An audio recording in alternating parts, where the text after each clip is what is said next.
Здравствуйте. Сейчас эфир нашего телеканала продолжит брифинг оперативного штаба по борьбе с коронавирусом. Узнаем о текущей эпидобстановке и принимаемых мерах в регионе.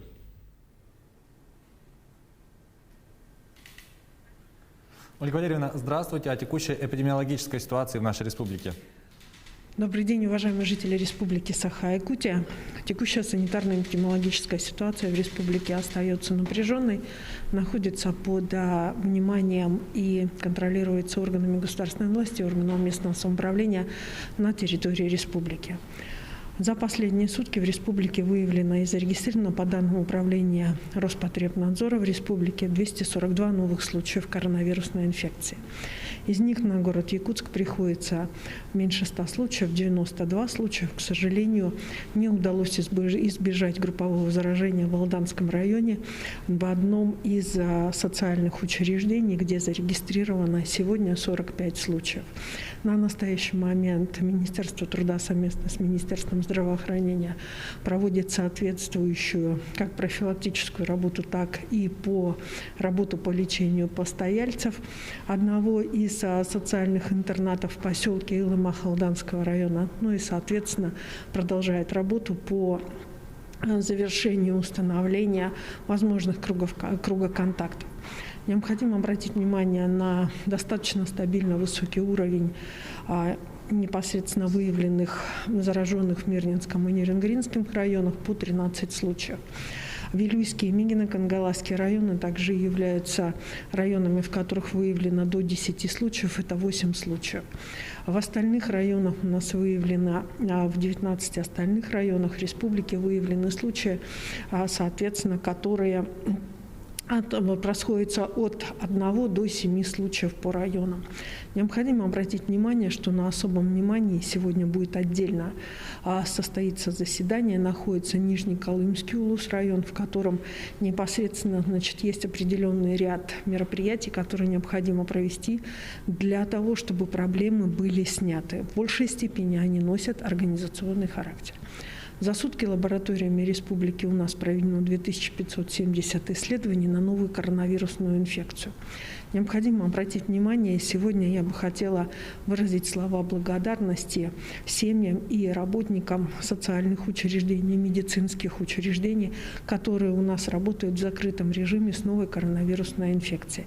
Действительно достаточно сложно, имея ранее совершенно иной порядок жизни, имея ранее другой график работы, сегодня непосредственно постоянно находиться на работе. Поэтому, конечно же, им за это огромная благодарность. Тем не менее, находясь на работе, очень четко должны понимать, что ни в коем случае не должны представлять собой угрозу для проживающих и для пациентов, которые находятся под опекой, что касается социальных учреждений и на лечении. Поэтому, безусловно, вам огромное спасибо и вашим родственникам за терпение, за труд. И я, конечно же, пожелаю всем огромного здоровья. Уважаемые жители Республики Саха-Якутия, приближается Новый год, и, безусловно, это праздник семейный, и хотелось бы, чтобы он у нас с вами прошел на позитивной ноте, и это во многом зависит от нас с вами, как с точки зрения соблюдения норм санитарно-эпидемиологических, так и с точки зрения заботы о собственном здоровье. Вчера в парламенте Республики Саха-Якутия в Комитете по семье и детству состоялось заслушивание правительства на правительственном часе по вопросу работы правительства по выплатам, которые у нас осуществляются нашим семьям с детьми. Парламент республики сделал соответствующий вывод о том, что в целом работа проводится достаточно на хорошем уровне, однако есть непосредственно вопросы, с которыми нам нужно работать. И это вопросы как текущего характера, по усилению помощи, возможно, более четкой, адресной для многодетных семей, вплоть до вопросов того, как же наши дети и родителям планировать проведение, в том числе и новогодних праздников. Поэтому хотелось бы сказать, что любые выходы детей, любые новогодние мероприятия, главное – соблюдать санитарно-эпидемиологические нормы. Спасибо. Спасибо большое. Это был брифинг регионального оперативного штаба по борьбе с коронавирусом.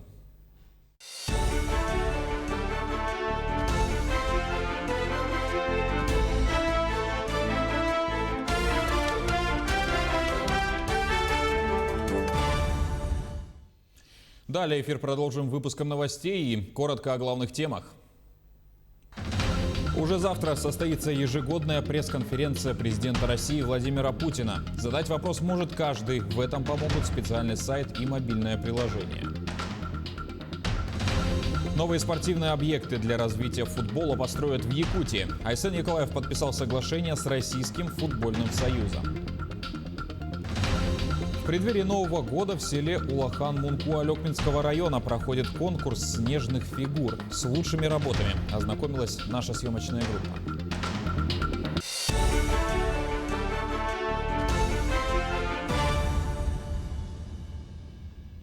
Почти 1000 заявлений на общую сумму 12 миллионов рублей приняли на предоставление единовременной денежной выплаты за счет средств республиканского маткапитала «Семья».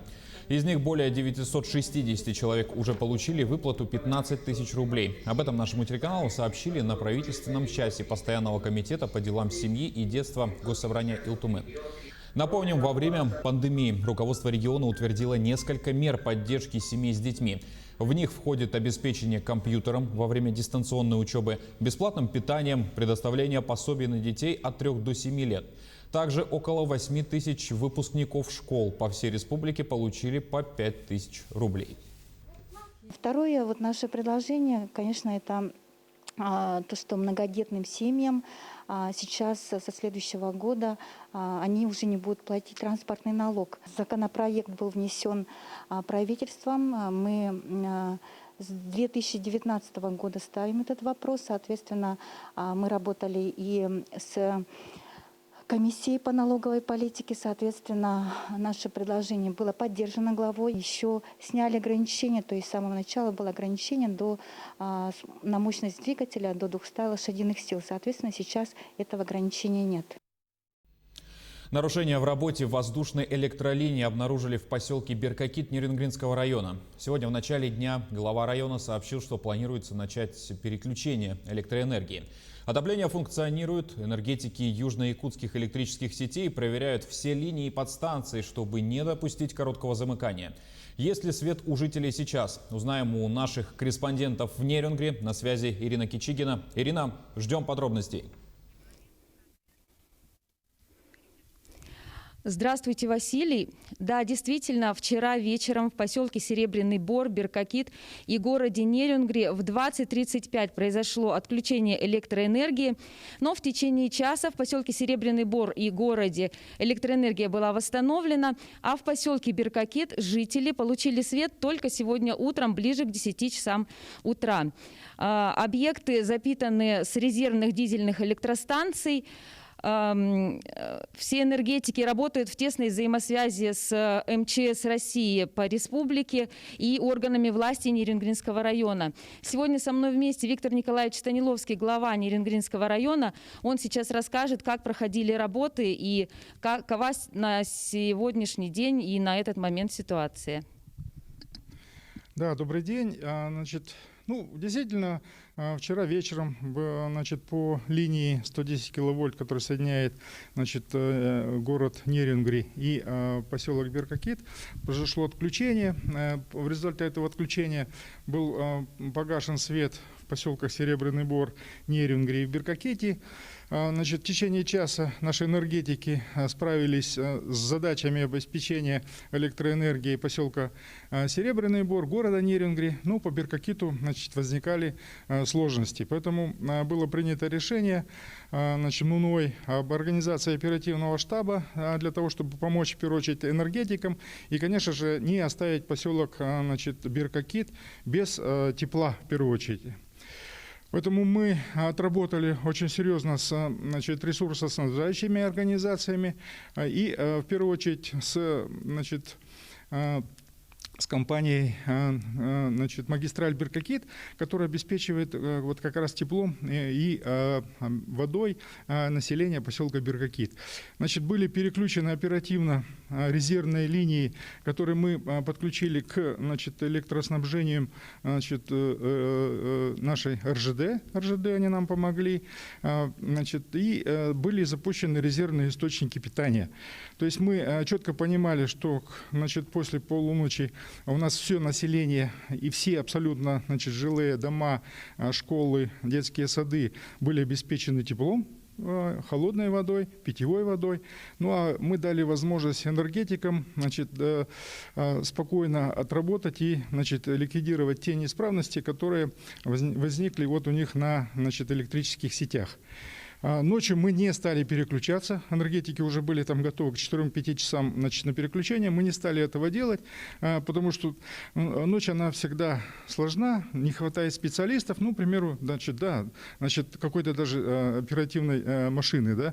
Поэтому мы решили, что все переключения, значит, из резервных источников питания на централизованное электроснабжение будем проводить после 9 часов утра, что было и сделано.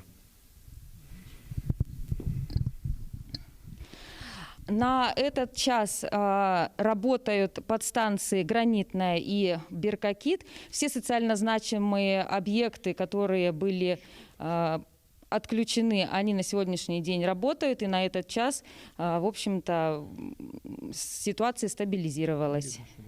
И Виктор Николаевич еще скажет пару слов.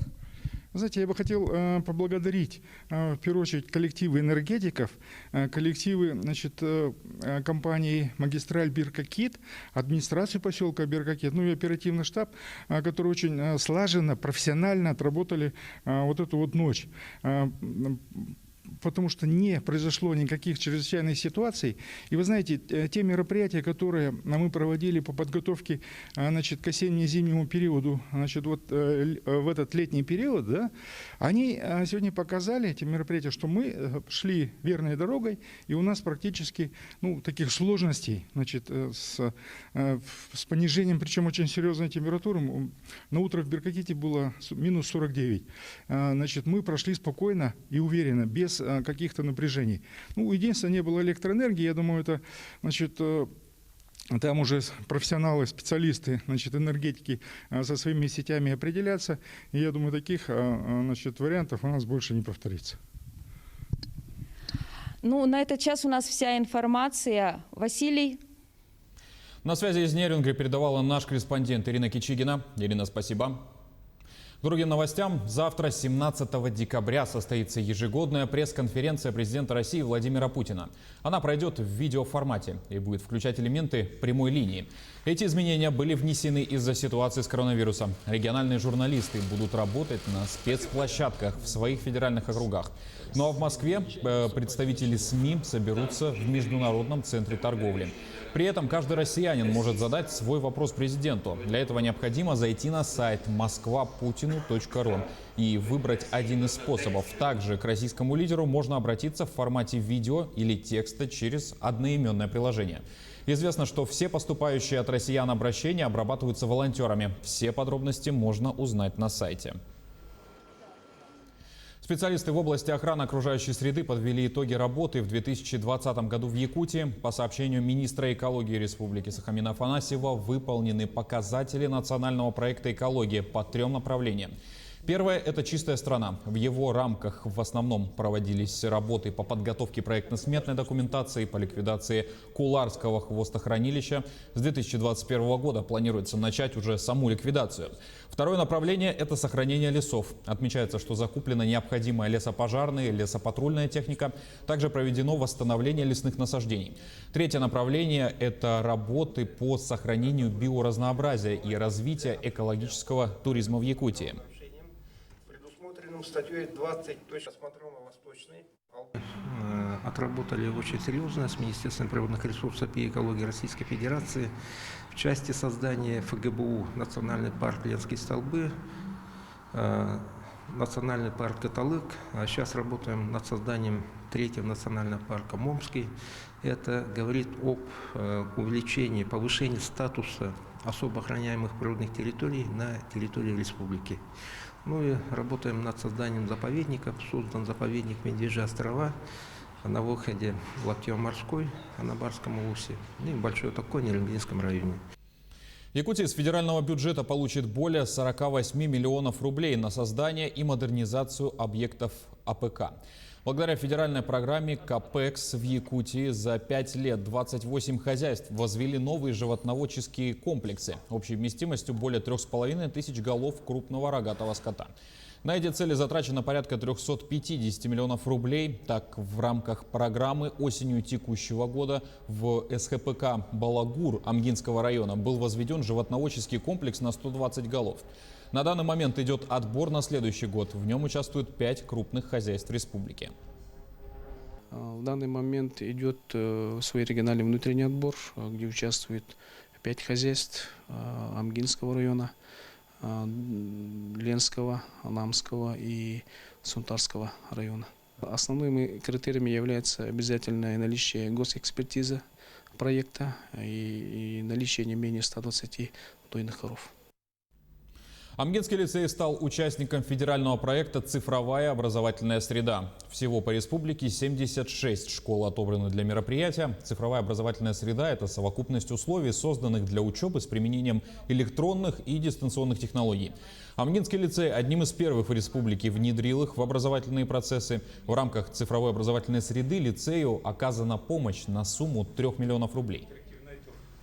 Большое подспорье для учителей, для того, чтобы методически развиваться, для того, чтобы решать какие-то общие проблемы, которые бывают не только у нас в школе, да, но и в республике. Такие проблемы бывают в России. Можно найти своих учителей, которые вместе со всеми, с ними решать вот эти проблемы. Да. Кроме этого, конечно, самое главное – это как инструмент саморазвития, самообразования для учителя, для обучающихся и, конечно, для родителей. В эти выходные пройдет открытие нового здания Тампонской многопрофильной гимназии имени Вячеслава Штырова. Коллектив практически каждый день проводит субботники, чтобы успеть навести порядок к долгожданному событию. Мария Винокурова с подробностями. Администрация гимназии, педагоги, техперсонал – все на субботниках. Работа найдется каждому. Последние штрихи – помыть, собрать, расставить – дел не впроворот. Зато с какой радостью уже 21 ноября учащиеся приступят к обучению в новой, просторной и светлой гимназии. Наш педагогический коллектив с энтузиазмом принял решение о субботниках для того, чтобы привести здание новой гимназии в порядок. И каждый день после уроков, в течение уже 2 недель мы сюда приходим для того, чтобы убраться, расставить парты, стулья и различную методическую литературу по шкафам и так далее.